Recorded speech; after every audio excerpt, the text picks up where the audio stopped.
Yeah. What's up, Facebook? What's going? What's up? What's up? I was rudely interrupted. What's up, YouTube? Your boy is here. That's what it is. Let me do my thing. Ain't no. Let me put some music on first though. I'm gonna put some music on so we can rock and roll. You feel me?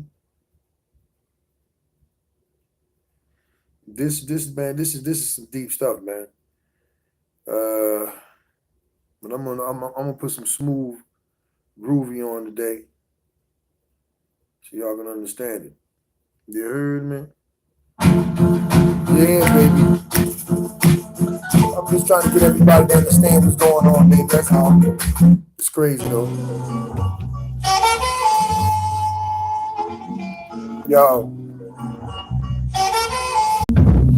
my youth opened in and out. Never been happen like that before, so must be scared of what I'm about to say. If it get too crazy, I'm gonna hack my wife YouTube and go on that. And she's on the laptop. It's more clear, it's more better. Word up. Listen, man, what's up, man? What's up, you two? Like I said, man. Word. Retro. We gonna listen to one more. You know how I do. You know how I do. We gonna listen to one more. Let's see this one right here. Save 25 to 60% on the MP5 jewelry collection at Macy's. Plus save big on Supervise.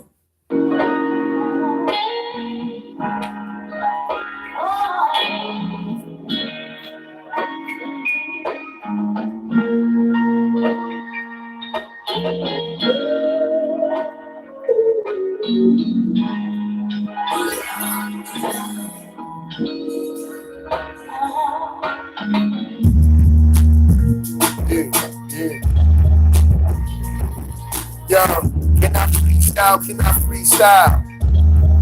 Yo, I'm running freestyle number one uno.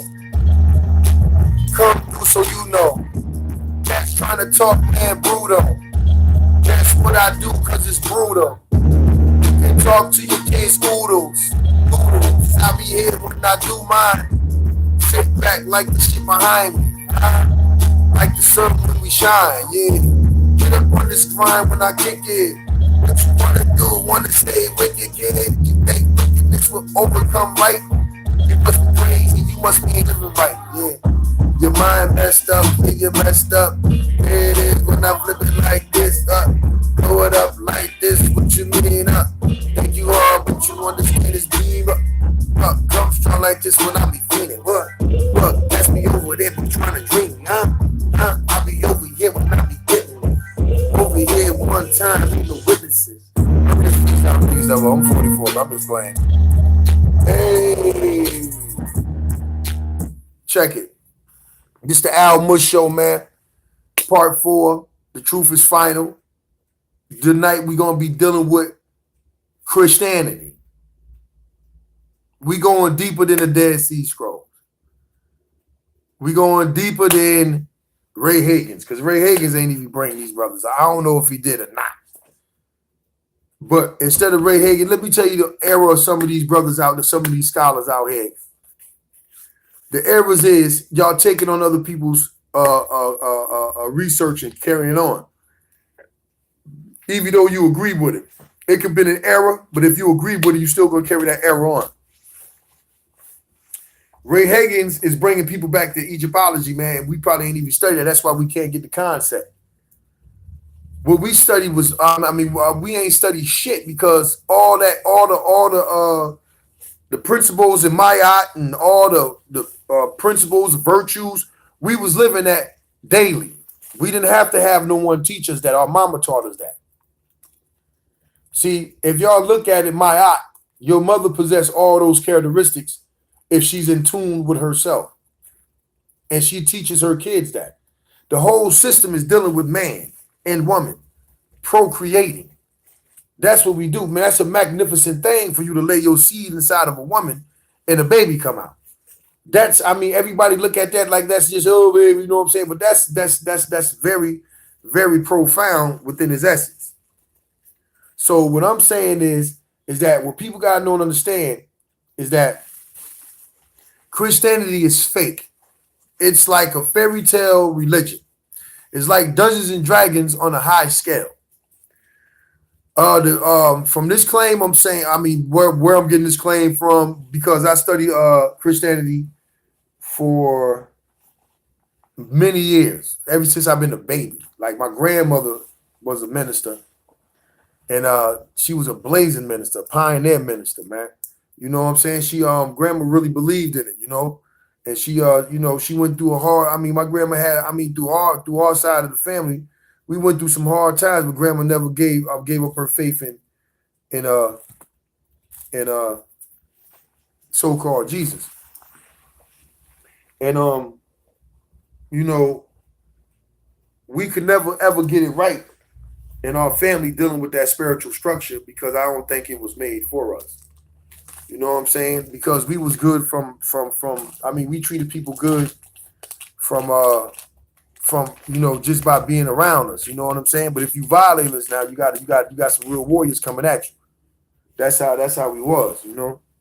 And the thing is that nowadays people are being confused. People are being really just put in the trance, like I said before, a psychological trance, a hypnotic trance. And you got people just believing in anything and everything, you know, like it's cool, but it's not. You feel what I'm saying? One thing it says in the Bible that it was written down is some good literature to remind you that, you know, the lack of knowledge, you will perish. That's common sense. There's nothing deep spiritual about that. That's common sense. And the lack of God, you know, having the lack of knowledge of God. See, God knows. God knowledge is the mastery of all knowledge, man. Let me say that again.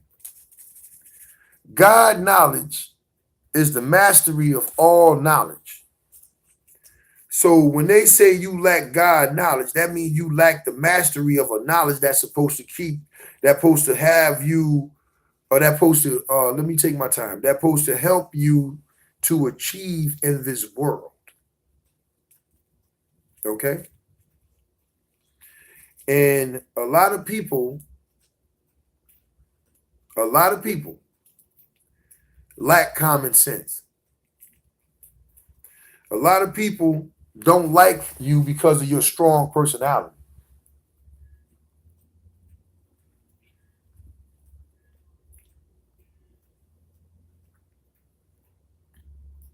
I know that cat don't hear my voice and crying. Got a wild, excuse me, y'all. Got a wild cat. This motherfucker be coming all crazy at night, crying for food. That motherfucker come knocking at the door and everything. But like I say, a lot of people lack common sense. And they like people to make decisions for them. I know it's some people like that, and we need people like that, because if you got a world full of leaders, that's a problem. So you got some people made to be followers. And I don't have nothing against that.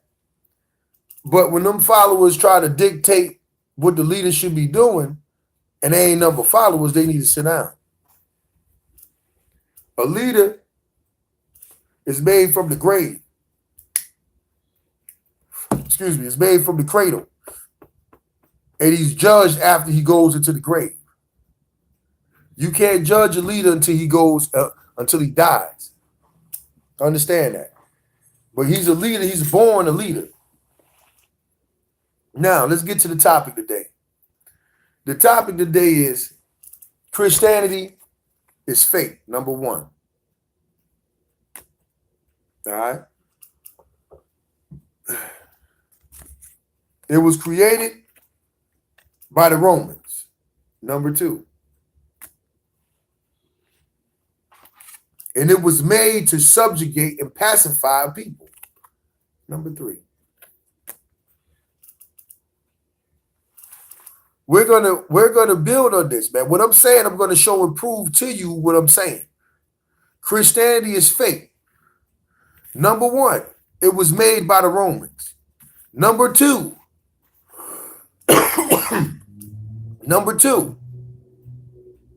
Okay, it was made to subjugate and pacify people. Number 3, it was made to it was made to sabotage the Jewish rebellions. Revolt. Because they was revolting back then. The Jews was going off back then. And I'm about to show and prove. And these people, these Caesars who made Christianity are named Flavians. The Flavians. The family of Caesars. The son of Caesar, one of the Caesars, I think Titus, and that name is in the Bible. He went to the Greek council, the Roman council, and petitioned for his father after his father died to become a god.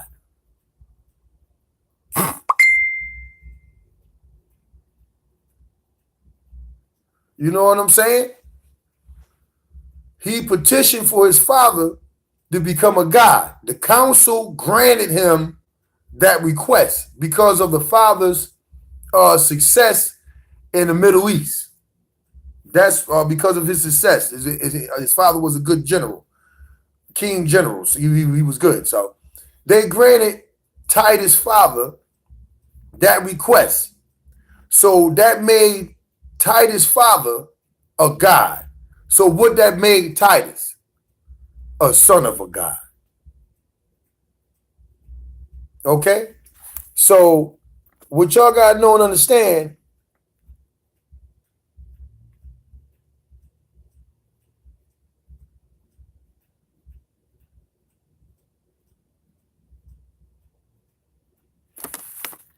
hold up, wait a minute. Who is Zori? I don't know if that's your man who texts that back to me or whatever. Hey, yo, I got me a woman, bruh, and I don't need your motherfucking woman. Whoever sent that text, you ain't sending that shit to me, bruh. You got me fucked up. You don't see me writing nothing in that inbox but sending my live requests because I'm building. And you talking about somebody look thirsty, nigga. This is my houseware, nigga. I got a woman. She comes and she looks blazing. She's 42, look like she's 28. Okay, on a good day, 25. So my nigga, I don't understand who Zori or some shit like that. You take her tired looking ass and go get her a fucking makeover, nigga, because I don't want your motherfucking woman, nigga. I don't know who the fuck you is, nigga. And I'm telling you that in your face. Don't inbox me no bull crap, man. Yo, man, I mess around and block you now. Cause I don't get down like that. I don't flirt with no women. I don't send no pics of my private parts of no women. I'm a organized general. I don't play shit like this. I'm in the house, nigga. So I'm chilling. This how I chill. Y'all gonna see me in my chill mode. So all y'all other motherfuckers, yo, with that bullshit, like somebody trying to holler at your woman or something, you can leave that alone. Or if you keep doing it, I will assassinate you. I will block your ass off my shit. And don't worry about it. I don't unblock people, man. You heard me? So back to what I'm saying. The Flavians, you heard me? Now, Titus became a son of a god. Okay, so he's the first son of a god. Before then, there was no such thing. But now, if you look into the Ojibwa,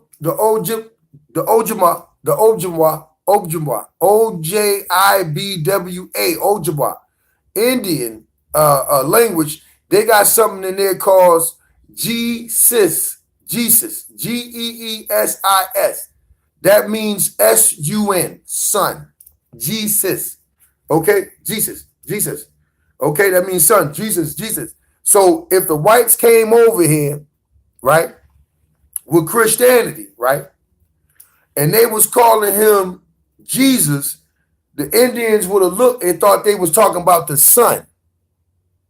Man, y'all better get on point, man. I don't got time for that. But listen, like I said, he became the first son of a god, Titus. Look this up. They call the Flavians. He was a Flavian Caesar. Now, I'm going to let you hear this, brother. Peace out to They don't even got a brother name up there, man. But this came out 6 years ago. What I'm about to let you listen to. I'm gonna critique it and everything. But peep this out right here. This is wholehearted truth. Foundation that Christianity was created by the Romans. Check it out.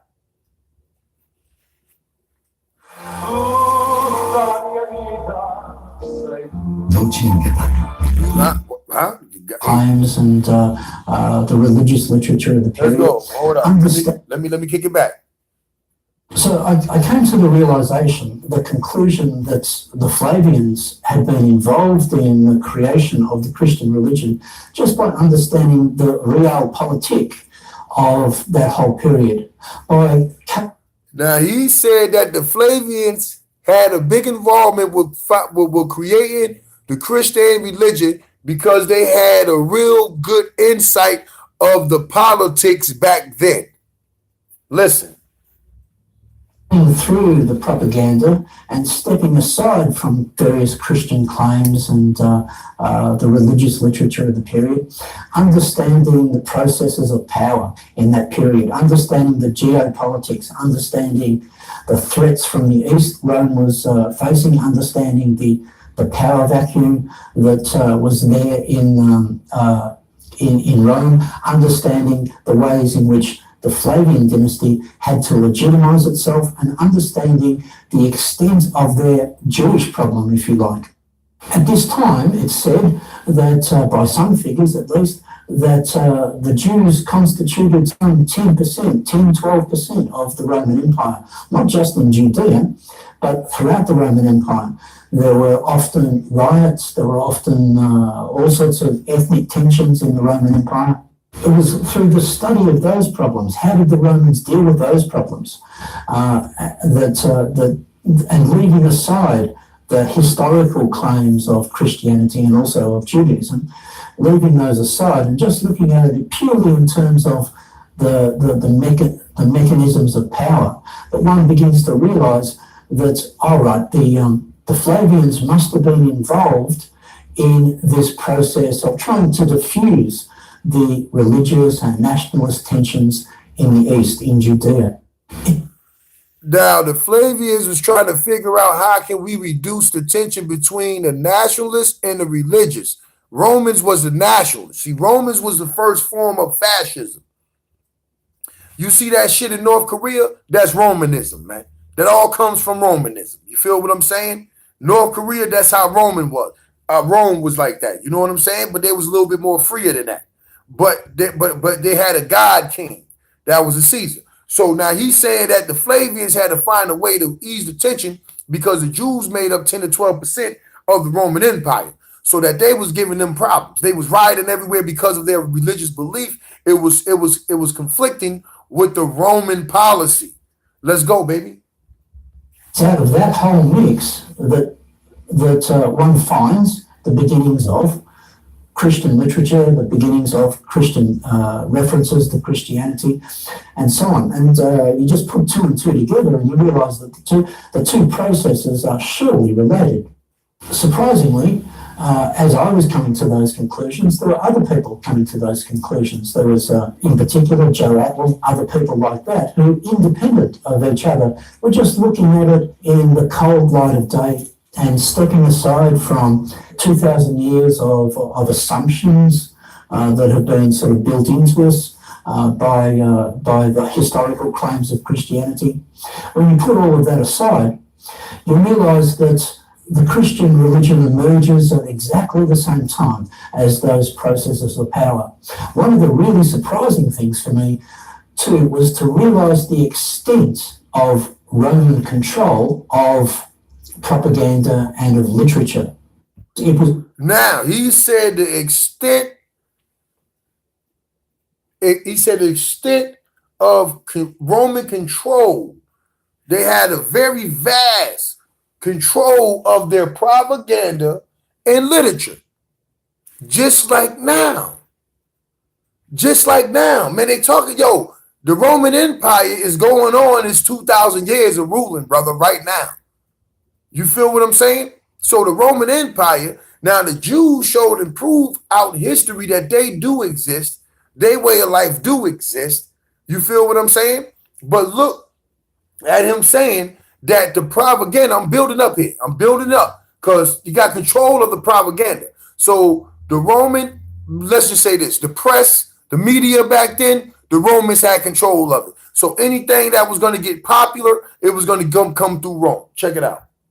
Comprehensive. They imposed monolithic control of literature. It's not like in the modern period after the printing press and so forth, where the authorities effectively lose control of literature. Everyone can have a copy of the book in their hands, and it's very difficult to control literature like that. But in the ancient world, the Romans, when they clamped down on literature, they really did clamp down on literature.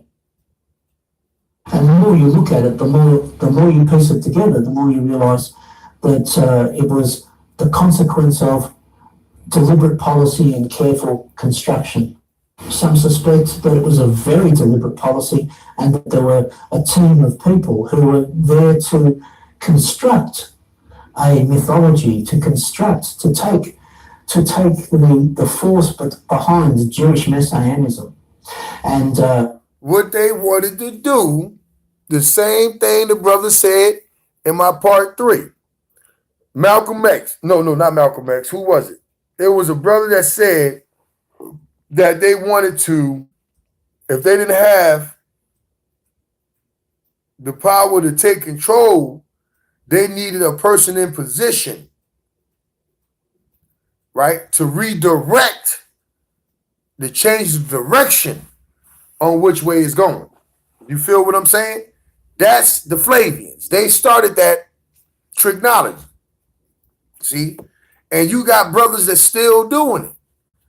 It happened right there, the Nation of Islam. Still doing it. Redirect the Nation of Islam to back up under Roman control. It was an independent entity at one time, and then the Romans infiltrated it, and they redirected it. And now you see the propaganda on what you produce now. Let's go. Christianity is being made. Is that they're telling you how, they say, Christianity was a cult when it first started. The first 3 years was secret. No, the first 3 years they was structuring it up. The Flavians. And they was getting that shit right. And now it's getting deeper too, because I want y'all Christians to know, we know who that dude who took that fictional figure off the cross and got his body, Joseph, his secret disciple. There's a reason why that name is in there, but check it out. To reshape it into a force that the Romans could deal with. We can see this in rabbinic Judaism too. The Romans are faced with all different types of Jews. Some of them they can work with and some of them they can't. Some of them are accommodationist, some of them are cooperative, and some of them are zealots, in our terms fanatics, that they just can't deal with. And so the Romans have a policy. They sound like the Pakistani people. They sound just like the Middle Eastern people. But that don't make them, but that don't make them us though. People. Of trying to suppress the zealots, but also to take the ideology of the zealots and try to negate it through literature, through propaganda. The earlier Romans hadn't quite understood this, hadn't understood how bookish the Jews were. The Flavians do, and the Flavians mobilise the Roman civil service, the Roman propaganda machine, if you like, the to media, create ideas and literature that can negate this virulent and dangerous. This is early forms of media manipulation. He keeps saying the propaganda, he might as well say it, the media. That's what that's what it was. The media. They used the media to push this propaganda like they doing today. Ideology. Now, the Romans have destroyed the Sadducees, and in the Dead Sea Scrolls, we see another group who've been shed and who've sort of disappeared from history.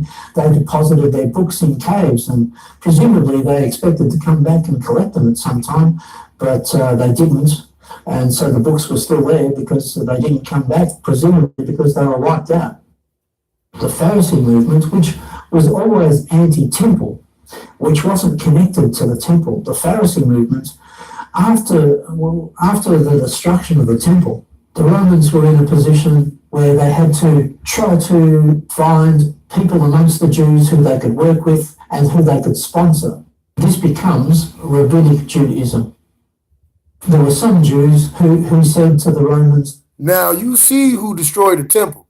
It wasn't Jesus saying la la and there was a crack and the temple was cracked. The Romans destroyed the temple. It says it right there in history. So come on, man. Let's go.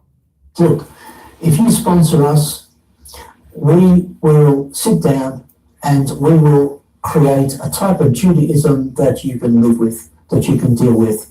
It's basically inward looking. It renounces claims to the Holy Land. It renounces claims to a temple. We don't want a temple. We don't want to rise up and build an army against you. We're happy to be good citizens of the Roman Empire if you just let us get on with our religion and leave us alone. And the Romans were happy with that. They sponsored that type of, they very particularly sponsored that type of Judaism. They gave them grants of land, they gave them money, they gave them scribes, they gave... Don't that sound like the 501c3? Do not the government be giving certain churches grants? Come on, everything this man's saying that the government, let me hit that back a little bit. Watch this. That they sponsored that type of, they very particularly sponsored that type of Judaism. They gave them grants of land, they gave them money, they gave them scribes, they gave them assistance. And so at the same time as wiping out the more dangerous forms of Judaism, they actively sponsored the benign form of Judaism that became Rabbinic Judaism. The rabbis were not priests, they're scholars. They have essentially a pacifist point of view. They don't. They in their ideology they delay any claims upon Judea until Elijah cometh, until the end of days, and so forth. And they're happy to be left alone. They will be good citizens of the Roman Empire and not cause any trouble as long as no one causes them any trouble. And the Romans, they come to some sort of accommodation. From the Romans' point of view. Now, listen here. Now, you just heard the first form of 501c3. You got in my video, my last video, my boy Dane Calloway. The Moors revealed it. The whole thing, 501c3. They agents for the government. The Pharisees was agents of the government. That's why they ran the pilot. You know, I'm building with you. You know what I'm saying? All of it was made up. They about to build on Jesus right now. But listen and observe. This is real. This ain't made up. This dude name is his name is Rod Blackhurst, PhD. Look him up. Okay? Look them up. Christians are scared to research because they're scared to find the truth. And in their own scriptures, it tells them, seek and ye shall find. What you going to find? The truth. That's all I see in the Bible that it speaks about is the truth. They try to make a book to try to pacify people. And that book still ignite fire in people because no one should be enslaved physically, mentally, or emotionally. People. I'll be right back. Who teaches to love your neighbor and to turn the other cheek and who stands up to the Jewish authorities. That's the type of Jew that they want to hear about. That's the type of Judaism that the Romans want to hear. So that the Romans certainly had a motivation to create that literature and to create that story and to create that character. There are real textual parallels between the Gospels and Roman literature, and sometimes very explicit ones between, say, Acts of the Apostles and the works of Josephus. I take it as absolutely certain that Acts of the Apostles depends upon, in certain passages, upon the works of Josephus. I think it's clear enough, even though Christian scholars work very hard to deny that fact, because according to their reckoning, all of this literature was written earlier. I'm inclined to the view that it's written somewhat later. The origins of it, the germ of it certainly, is in the Flavian period, because in the Flavian period, the Flavians are actively involved in promoting benign forms of Judaism. Yo, listen, if you look at the dates, okay, he was just talking about the Christian scholars argue that was later or whatever. But if you look at the dates on each book in the Bible, and if you go by the dates, because BC go back, AD go forward. If you look at the dates, you will see that Paul writing comes before Acts. His letters come before Acts. The dates, man, if you read that Bible in the way that the dates ride on, as the dates are set up, read it date by date. Don't forget the way the pastor them told y'all to read it. Read it date by date. Man, listen here. Man, listen to this, man. On the one hand, and also Jewish movements or Jewish Gentile movements, which is exactly what Christianity is. It's Judaism for Gentiles, and there was already the beginnings of Christianity is Judaism for Gentiles. Let's go. The Roman Empire. It's in fact widespread throughout the Roman Empire, and so the Romans have to do something about it. The question then becomes, well, what type of literature is it exactly? And for this, you need to go have a good knowledge of the type of literature that the Romans were involved in. And Roman literature is not naive by any means. It is very, very sophisticated literature. And it's sophisticated. It plays all sorts of literary tricks. It's highly allusive, and it's a literature of allegory. If we understand that the Gospels aren't reportage, if we understand that the Gospels aren't, someone's first-hand or even second-hand accounts of real literal events, if we understand that literature as instead part of the type of literature that we're finding in Roman literature at that period, then we understand that it's highly sophisticated, allegorical, allusive literature. And so then we start looking for the allegories and for the allusions. To what is this literature alluding? I take it that the background to those allusions are the military campaigns of the Flavian dynasty, the heroes of the new dynasty, of the legitimation mythology of the new dynasty. That is to say, of Vespasian, and the 10th Legion, and their various campaigns, and of Titus. Now you heard what he said, Titus, right? Titus. And of Titus. And Titus was the first son of God.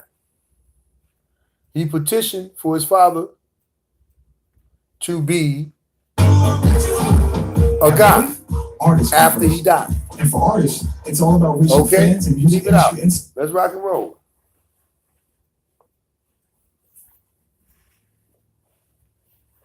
Let's go. The Flavians were a dynasty of Roman emperors that came into power after the First Jewish War. The Romans had invaded Judea and conducted what is called the First Jewish War. And this changed not only Judaism forever, but it also changed the dynasty in Rome. Nero died, and following this, there were a series of short-lived emperors. Then, at the height of the Jewish War, the commander of the legions, whose name was Vespasian, the Wasp, was hailed as emperor by the troops. So there was effectively a power vacuum after the collapse of the Julio-Claudian dynasty.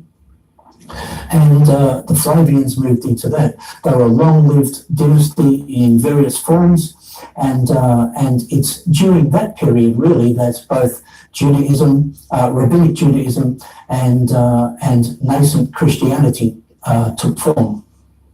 When the Flavians came into power, they then had a legitimation problem. How do they legitimize the fact they've taken power when in fact they don't have the same sort of claims as the Julio-Claudians? One of the ways in which they did this was to delegitimize the Julio-Claudians. And so the Flavian propaganda from that period on tends to present the Julio-Claudians in a very, very grim light. And interestingly enough, Christian sources participate in this Flavian propaganda insofar as they demonize Nero and the Julio-Claudians in general. The decadence of Nero is famous, and effectively the Julio-Claudian dynasty had been degenerating for a long period of time. There's also, let's mention, Caligula and others. But this had led to a situation of decadence, so that there was enormous instability in Rome itself and a lack of leadership. This is a really severe problem for the Romans because in geopolitical terms, they're facing a threat in the east, not from the Jews, not from the nationalist Jews, although that was certainly a threat to them, but more particularly from the Persians, from over in Persia and the Parthian Empire. So you have the Roman Empire on the one hand, and the Parthian Empire moving and presenting a threat. This is a very dire situation for the Romans, that there's a lack of leadership, the Julio-Claudian dynasty is crumbling, and what are they to do? The army, in effect, promotes the Flavian dynasty into that power vacuum, and then the Flavians have to begin the process of legitimizing themselves. They do this through all sorts of means, through suppressing their enemies, both with violence and with propaganda. It's the propaganda that becomes interesting for us, because they produce a very effective propaganda machine to legitimize their claim to power, when in fact they really didn't have much of a claim to power. Now, do you hear this? The Flavian, this is so deep. The Flavians knew that they had to legitimize their power. So they break and legitimize their power through propaganda. So they fed people bullshit until people start believing it. Do that not sound familiar? This shit is ancient, what these people are doing. This shit is ancient. We still up under the Flavian spell, man. We still up under their trance, man. That shit is still going on. Let's rock and roll. Vespasian himself doesn't have any claim to be a god like the Roman emperors claimed to be, like the Julio-Claudians claimed to be. He descended from tax farmers, not a noble background at all. Just as there was a power vacuum in Rome, so too in Judea there are problems of legitimacy. There's problems of power. And one of the responses to that power vacuum amongst the Jews is the rise of messianic movements. This takes especially a political form, that the Jews... Now, pause. This brother is breaking down the foundation of Christianity. The secret is out. They let at least, 3 generations die off who believed in that fairy tale shit. Now our generation, they see that we're not going to go for the shit. So now they about to annihilate it. Now they about to annihilate. So now all our ancestors who died believing this bullshit, now they letting us know, the descendants of them, that was bullshit. But we sitting here because we love our ancestors so much. And because it worked for us so much. But if you ask any Christian to be real and open his eyes and reveal what he's seen in that church from when he was a little baby to the time he was so successful, and have him to be real, and he will tell you this shit is corrupted. It's all about who your family is, man. Dealing with that same thing here. It's all about the Flavians. It's all about the family. Who got the power? The Flavians had the warriors. The Flavians, yo, we need you. The Flavians came in. They had legitimate day power to make sure people understand who they are. They pushed out the bullshit. People loved it. So I'm telling y'all, that Christianity is bullshit. And I ain't even coming through no black scholar. I'm coming through a Caucasian. Probably descendants of the damn Flavians. I'm coming through them. They telling their own people, stop, okay, it's time for y'all to stop the bullshit too. But they cannot tell their own people without telling us. So only us, only you know what I'm saying? But what they counting on? They counting on us not to fucking listen.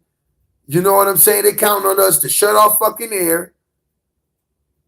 So if we want to do that, do that. But me, I'm not doing it. I'm not claiming that shit. Seeking a leader. They're seeking a messianic leader who can lead them against the invasion of the Romans, because these are large geopolitical movements. What you have here essentially is that the Roman Empire, which it's of course based in Rome, it's based in the Italian peninsula, and it moves into North Africa, but for all sorts of reasons, political reasons, trying to counter the threat of the... Now that shows you right there. He said it moves into North Africa.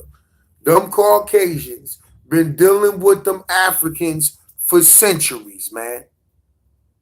I'm telling you, Africa was not ignorant to that bullshit Christianity that they forced on. It was Africans who put them on it, who put them down on it. I'm telling you. So if Christianity's bullshit, what branches off from Christianity? Islam. And they all talk about the people of the book. Those are two branches of Judaism. That's two different branches of Judaism. Christianity and Islam.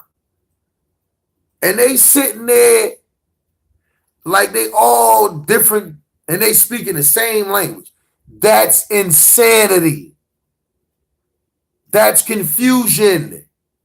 You got three departments of the same foundation, but they're at war.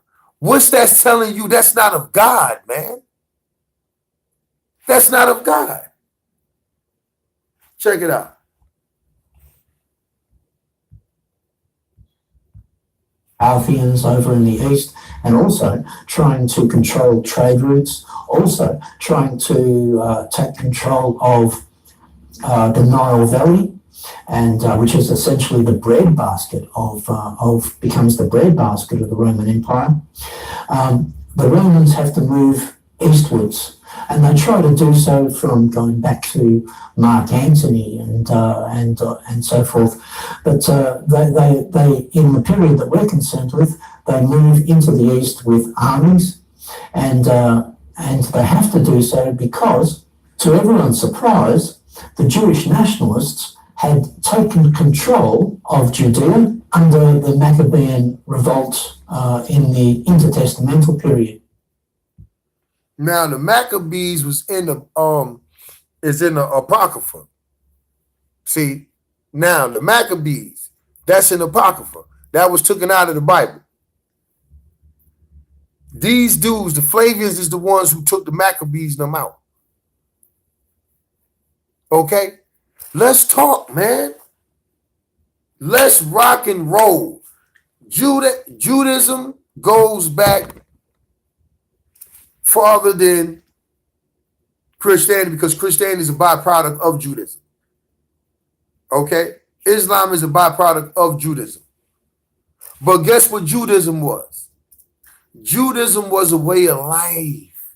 Just like us over here, the Aboriginals, the Aborigines of this land. We had a way of life. It wasn't written down in no damn books. It was written in our genetics. Our mother taught us this shit, man. We had a way of life. The white man came, they're telling you right now, they came and made it into a religion. The Jews was telling the Romans, your policy conflicts with my way of life. Not my religion, but my way of life. So the Flavians don't say, yo, let's make up a religion to counteract and conflict with their way of life.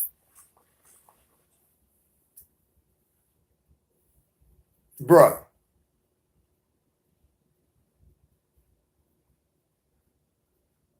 Listen, this is real, man.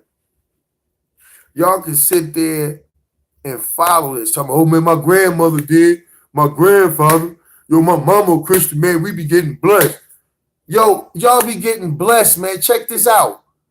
If you go by your Bible, the material blessings is coming from straight Satan. It says it. What's the name? B-A-L, Baal, whatever his name is. He's the Lord of Fortune. You know what I'm saying? So the whole thing is that people are following Lucifer if you follow the Bible. That's already been proven. But then he's telling you who Lucifer is, the Flavians. Because they constructed it. They constructed that whole concept, that paradigm, and what you caught in. That whole matrix program that you're in. They created it. Listen, man. Alexander the Great, of course, Greeks, had moved into the East and had begun the Hellenization of the East. So you get a clash of cultures, you get a clash of civilizations. The Semitic world clashes with the Hellenic world. In that context, the Jews rose up against the Hellenists and, to everyone's surprise, took control of Judea under the Maccabees. But in order to do so, the Maccabees had to take control of Judaism by force, and they had to take control of the temple by force, and they had to take control of the priesthood and the kingship by force. And they didn't have any legitimation to do this either. They had to legitimize themselves. In order to maintain control, I mean, it's one thing to take power, it's another matter to hold on to power. In order to hold on to power, they appealed to the Romans, that is to say the enemies of the Greeks, and the Romans came in and helped the Jews against the Greeks. But then you've got the problem of, well, now we're stuck with the Romans and we can't get rid of the Romans. The Romans then proceed to install puppet priests and puppet kings and to take control. You hear that? When the Jews, when the Maccabees, whatever you know what I'm saying? When they took over Judea, the Maccabees, when they took over Jerusalem, Judea, right? They had the Greek dudes coming at them, but they didn't like the Greeks, so they got down with the Romans. But understand, the Romans already is sympathizing with them. You feel what I'm saying? Peep this now. Now, when the Romans get in there, like my man said, they start putting puppet priests, puppet kings. What's that? Neo-colonialism. They doing that right now. Neo-colonialism. Look at this. They go to Africa. They got kings that's been put there by the French government. They got kings that's put there. Yo, you got go to different countries. You got presidents that's voted by the CIA. Yeah, they're doing it now. So the whole thing is, man, y'all need to wake up, stop following this bullshit, go to the UN, go get registered as an Aborigine of this land. Let's get our land back, because we didn't come from no Africa. Some of us didn't come from no majority of us didn't come from no Africa. Some of us probably did. I'm not saying that no African slaves over here now. I'm not going to say that. But I'm going to say not all of us came from Africa, good brother. Majority of us came straight from this continent here, Turtle Island. So what I'm saying is keep listening to this here, man. Just listen. Role of Judaism and the Jewish nationalist movement in that way. One of the responses to that, which is sort of a desperate response in some ways, is the rise of Jewish messianism. That is to say, when you can't rely on the king and you can't rely on the priests and you can't rely on the temple, where do you turn? The Jews turned back to various prophecies from earlier times, and there arises a very virulent political movement, which is Jewish messianism. And it's the Jewish messianism which fought against the Romans all the way through the Flavian period up to the Second Jewish War, the Bar Kokhba revolt. And it's interesting in regards to the Jewish messianic movement. You get some very telltale signs in the Gospels about that. Judas Iscariot, he's expecting that the Messiah, when he comes, will be a military leader, and that he will lead people against Rome, and that he will liberate the Jews from Rome, just as Judas Maccabee and the Maccabees had. So with this dude, man, this is deep. They trying to, let me let this dude rock, because I got to hurry and get on. Liberated them against Hellenes, against the Greeks. But of course, in the Gospels, as it's presented, Jesus says, no, I'm not a Messiah like that. I'm a Messiah, but I'm not that type of Messiah. And that my kingdom is not of this world. This is why Judas Iscariot is presented as disillusioned. But the Messiah, when he comes, is not a political Messiah. He's a different type of Messiah. But in terms of real history, in terms of the history as we have it and as we know it, there was a very real political movement which was messianic, and it was a real problem for the Romans. The Romans have to try to diffuse that movement, and arguably, certainly very arguably, the Gospels are one of the instruments that are used to diffuse that movement by saying, well, the Messianic movement is not really supposed to be a military and political thing. Instead, it's a pacifist and merely spiritual movement, and that's what you get in the claims of Jesus as Messiah, as opposed to the claims of Judas Iscariot. And it's interesting that Judas, his name is the same name as Judas Maccabee, so that I think some of those names are very important. It signals Roman attempts to diffuse and to negate the Jewish Messianic movement. The Romans were terrified of the spread of Messianic movement throughout the empire. Again, we have to understand that the Jewish problem, the problem of Judaism that the Romans had, was not isolated to Judea. Judea was the focus of it because this was where the temple was, and where there were continual problems, and where the Romans really couldn't establish control, effective control. But there were Jewish communities throughout the Roman Empire, notably in Egypt, but in Rome itself. In Egypt is a problem because Egypt is a very fertile and rich land. The Romans wanted that land.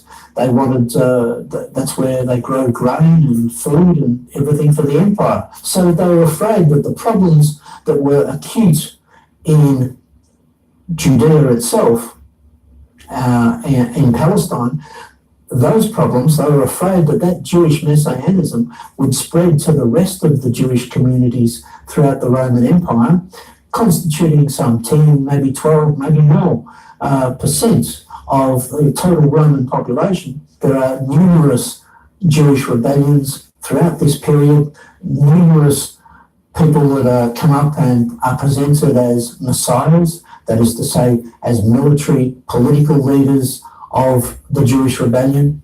There are ructions within Judaism itself, as we can see, as we know from things like the Dead Sea Scrolls, that there is there were groups that were marginalized, groups that rejected the temple, groups that said the temple is polluted, the priesthood is corrupt, the king is illegitimate, what are we going to do? Many of them turned to this messianic ideology, which was zealous and viciously anti-Roman. The Romans tried everything. The Romans always have a carrot and a stick approach to these sorts of things. On the one hand, they use military might, and everyone knows about Roman military might. They use brute force and ruthlessly.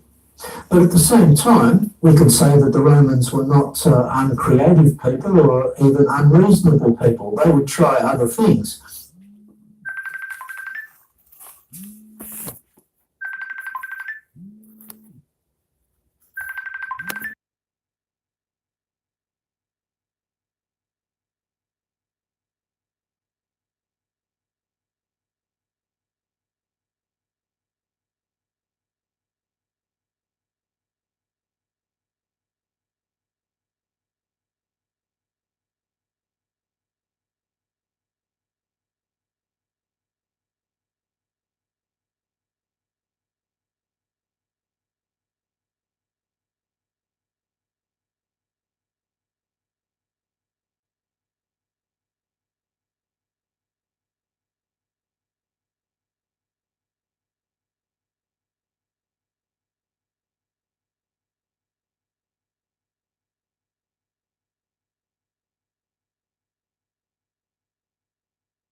Try, in particular, various forms of religious syncretism. That is to say, wherever they went, they were always happy to appropriate the local gods. And typically they would move into an area and they would take one of the local gods or the local gods, and they would set up a statue of this god back there in Rome, and they would incorporate the local priesthood and everything into their religious organisation, and they would try to create a comfortable blend, as well as viciously suppressing anyone who didn't agree with that settlement. Neither of those strategies, either brute force or accommodation, neither of those strategies worked in the East with the Jews. Historically, in our sources, the development of the Christian mythos and the Christian ideology coincided with the necessary development of the new dynasty's legitimation mythology. The question becomes whether this was an accident, and it seems very unlikely. It seems unlikely that that sort of thing could happen by accident. As I say, the Romans had monolithic blanket control of literature in this period. One has led to the conclusion that it must therefore have been the outcome of deliberate policy, and that there were a team of people who were there to construct a mythology, to take the force behind Jewish messianism and to reshape it into a force that the Romans could deal with. And just to take this to a contemporary situation, let's take, for instance, the current situation where you have Islamic militants in the world today. You have Islamic zealots. In the Islamic religion, you have moderates who are accommodationist and who can fit in comfortably with the West, but then you have others who just won't, and amongst them you have a whole range of people, some of whom are dangerous zealots who do things like fly aeroplanes into buildings and blow people up and so forth. What do you do with people like that? Well, on the one hand, you hunt them down and you try to eliminate them. But there's also the battle over the hearts and minds of people, and that's what the Romans are up against. Not only do they use armies against the Jewish zealots in this period, but they also have to use the win over the hearts and minds of people, just as governments today. Thank you. Just as governments today, the people opinion matters. So they wasn't just trying to come and just manhandle. They was coming to hit certain people in power, and then they was going to cater to the people so that the people can accept them. Legitimize. Oh my God, I can't say it. But to make them, you feel what I'm saying? Who they are. Legitimize. There it goes. Them as who they are. Peep this now. It says it right here. And then he say, like the governments today. Peep it. Let's hear it. Have to try to win over the hearts and minds of Islamic zealots and Islamic populations. And certainly in my country and in other countries, in Turkey and probably and certainly in the United Kingdom and probably in the United States and other places, governments are involved in what can only be described as propaganda exercises. And this is quite understandable and, from my point of view, quite reasonable. That, for instance, in Turkey, they have control over the imams of the mosques. The government appoints the imams of the mosques because they don't want these radical firebrand imams whipping up trouble and creating terrorists and fanatics. Similarly, in this country and in the United States and in the United Kingdom, I'm sure that the security agencies would be working very hard to counter the extremists. They would be working very hard to infiltrate extremist groups. They would also be working hard to produce propaganda. Now, you hear what this man's saying.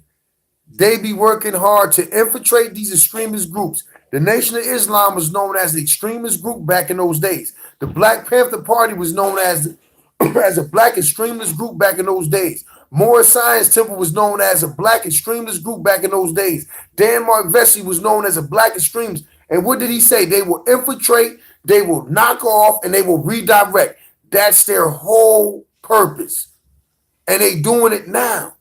And then he said not just to annihilate, but also to throw in some propaganda. You know what I'm saying? Also to throw in some propaganda. You know what I'm saying? Throw in some falsehood. Check it out. And literature that would negate and counter the more virulent forms of Islamic extremism. So we can understand this. We can understand that the Romans were involved in a very similar process. What seems to have happened in the Romans' case is that perhaps the whole process sort of got out of control.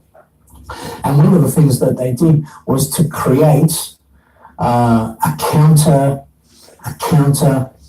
messianic movement amongst the Jews that eventually took on a life of its own amongst, first of all, amongst upper class Romans. This process had begun earlier with what's called ethical monotheism. But there are many Romans who are interested in these Eastern religions. They are interested in the Jewish religion because the Jewish religion had all sorts of sensible things like the 10 Commandments, thou shalt not steal, thou shalt not kill, etc. These are very sort of reasonable things for a basic ethical life. building blocks of civilization. At the same time, after the Julio-Claudians, after the Roman state religion had become hopelessly compromised. When you've got people like Caligula and Nero claiming that they are gods and that they're deserving of worship, all of that wears pretty thin after a while. And so once there's a religious vacuum, there's a political vacuum, there's a power vacuum in the Roman Empire, but there's also a vacuum in the hearts and minds of people. And the Romans arguably create a counter-Jewish messianic movement that is pacifist and has as its ethic love thy neighbor and turn the other cheek and pay your taxes and obey the leaders. That sort of messianic movement, the Romans promote that messianic movement. If indeed they didn't create it, they certainly promote it, and they promote it to try to counter the fanatics and the extremists.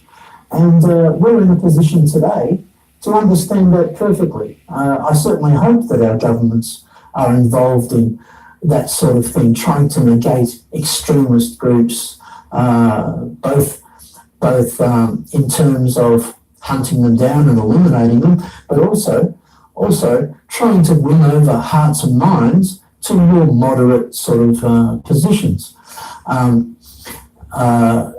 I think that's what happened in the ancient Roman period, and it's what's happening today. We can understand that. We're in a unique position to understand that, in fact.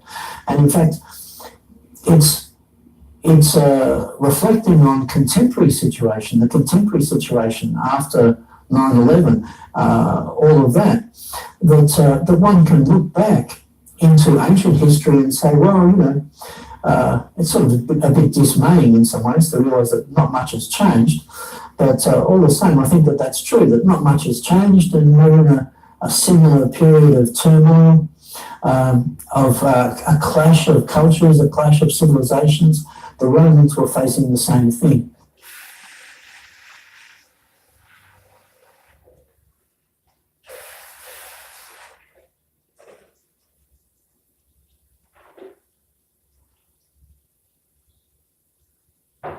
I tell everyone to take the Ancestry DNA test if you want to get the most details about your family history. My pie chart showed that I'm from all over Europe, but then it got super specific. I learned my people came from a small region in Poland, and even a little bit of the history about why they might have migrated during that time. Those migration patterns are more than just lines on a map. They're really your family's story. This holiday, give the gift that's connected millions to a deeper family story. Order your kit at Ancestry.com.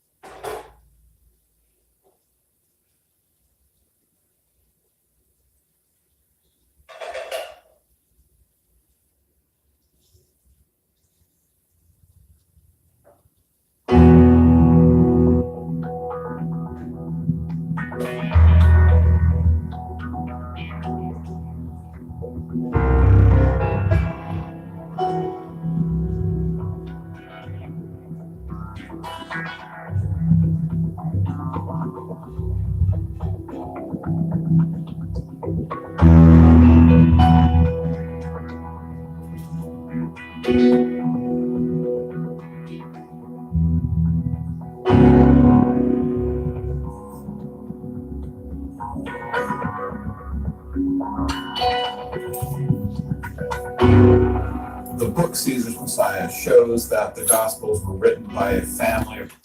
Yo, that shows right there. You know what I'm saying? That's all I gotta say. If you cannot see what that man just said and take that in, that's factual history. This man laying it down. This man ain't making up no assumptions now. This is actual history being revealed. So I want y'all to take that. This part 4. Hey, yo, the truth is final, man. Yo, what, man? I'll holler at y'all, man. Straight up.